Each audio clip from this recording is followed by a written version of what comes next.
আমরা নাকি কোথায় জান্নাতের টিকিট বিক্রি করেছি, এরই বলে চুরের মার বড় গলা।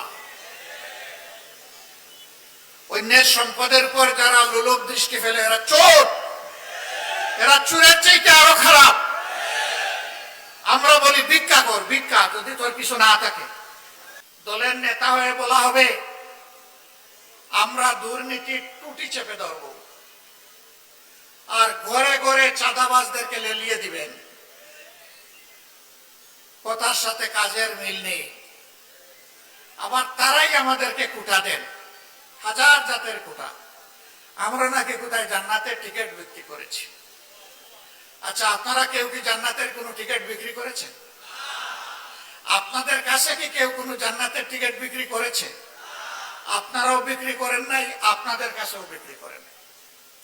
জান্নাতের টিকিট কারা বিক্রি করেছে? যারা ইলেকশন করতে গিয়ে বলেছে এই মার্কায় ভোট দিলে আপনারা জান্নাত পাবেন। সেই ভিডিওগুলা কি হারিয়ে গেছে? হারিয়ে যায় না। কারা বিক্রি করেছে? বলেছে অমুক নেতার নাম ডেইলি 100 বার নিলে আপনি জান্নাতে যাবেন। তারা আরেক ধাপ অগ্রসর হয়ে বলেছে আমাদের অমুক নেতার নাম নেওয়ার আগে উযু করা লাগবে। এই কথাগুলি কি আমাদের নেতারা কেউ বলেছেন? কর্মীরা কেউ বলেছেন? আপনারা কেউ বলেছেন? কেউ বলে নাই। তাহলে বিষয়টা কি? বিষয় হলো চুরের মার বড় গলা। এক চুরের কাহিনী শুনেছিলাম, গরু চুর। সে গরু চুরি করে নিয়ে আসে।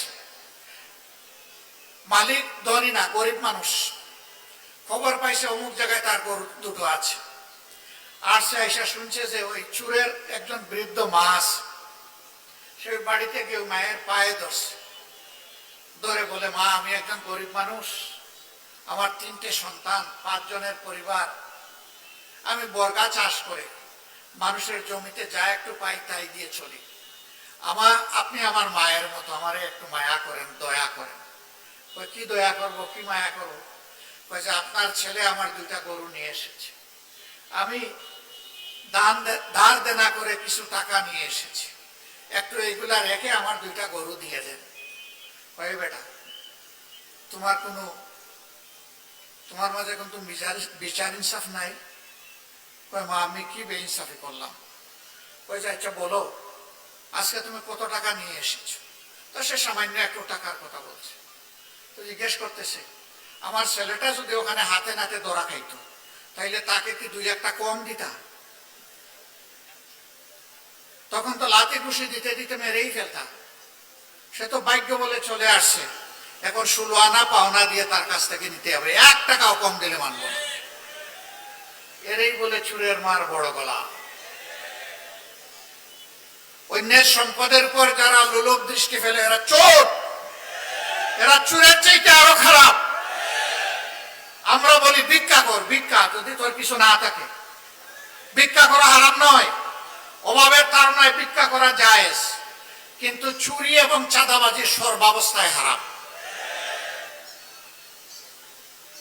মদের উৎপাদনকারী, মদের সংরক্ষণকারী, বিপণনকারী কারা এই সমাজের মানুষ জানে না। আগে যারা ছিল তাদের হাত বদল হয়েছে। আগে বিভিন্ন জায়গার দখলদারি, হাট বাজার মহাল যাদের ছিল এখন জাস্ট হাত বদল হয়েছে। এমনকি আগে যে সমস্ত ব্যাংক ডাকাতরা বাংলাদেশের ব্যাংকগুলো থেকে হাজার হাজার কোটি টাকা লুণ্ঠন করেছে, ওদের ব্যবসাগুলো এখন কেউ না কেউ দেখাশোনা করছে। আমরা কি তাদেরকে চিনি না?